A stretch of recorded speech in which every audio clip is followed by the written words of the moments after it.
जोपर्यंत शेतकरी जागृत होऊन प्रश्न विचारत नाही तोपर्यंत सत्ताधारी आणि लोकप्रतिनिधी त्यांच्या समस्यांकडे गांभीर्याने लक्ष देणार नाहीत। त्यामुळे शेतकऱ्यांनी आता आपल्या हक्कासाठी प्रश्न विचारायला शिकले पाहिजे, असे परखड मत प्रसिद्ध साहित्यिक डॉक्टर श्रीकांत तिडके यांनी व्यक्त केले। संत पुंडलिक महाराज यात्रा महोत्सवाच्या निमित्ताने आयोजित 7व्या शेतकरी साहित्यिक संमेलनाचे अध्यक्ष म्हणून ते बोलत होते। शेतकरी चळवळीच्या इतिहासाची आठवण कार्यक्रमाचे उद्घाटन माजी आमदार आणि शेतकरी नेत्या सरोजताई काशीकर यांच्या हस्ते झाले।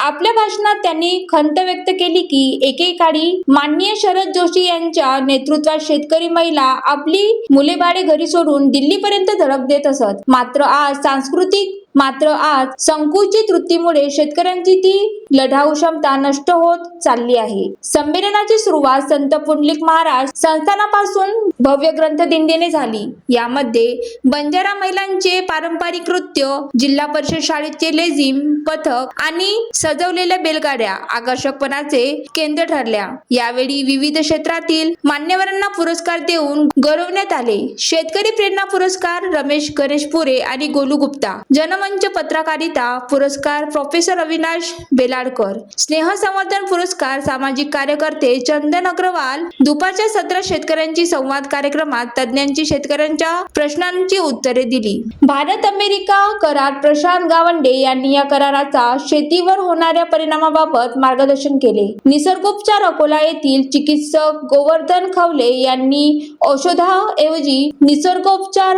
हा कसा प्रभावी इलाज आहे हे पटवून दिले। उपस्थित मान्यवर स्वागताध्यक्ष पंकज कांबे यांनी उपस्थितांचे स्वागत केले। यावेळी जनमंच नागपूरचे अध्यक्ष राजू जगताप, संस्थांचे अध्यक्ष विठ्ठलरावजी पातोड यांनीही आपले विचार मांडले। कार्यक्रमाचे प्रास्ताविक प्रसंगी शेतकरी मंडळाचे अध्यक्ष राजूभाऊ वानखडे यांनी केले, तर आभार प्रदर्शन प्रमोद राजदेकर यांनी केले। कार्यक्रमाच्या यशस्वीतेसाठी अरुणदादा बोंडे, कैलास साबळे, नंदकिशोर बभानिया, मुन्ना नाईक नवरे, श्रीकांत वानखडे यांच्यासह अनेक कार्यकर्त्यांनी परिश्रम घेतले। कार्यक्रमाचे सूत्रसंचालन देवानंद मुसळे, प्रोफेसर सुधाकर गोरखेडे आणि प्रोफेसर डॉक्टर राजकन्या खनखने यांनी केले। ज्वालादीप न्यूज करिता विलास सावळे, मूर्तिजापूर।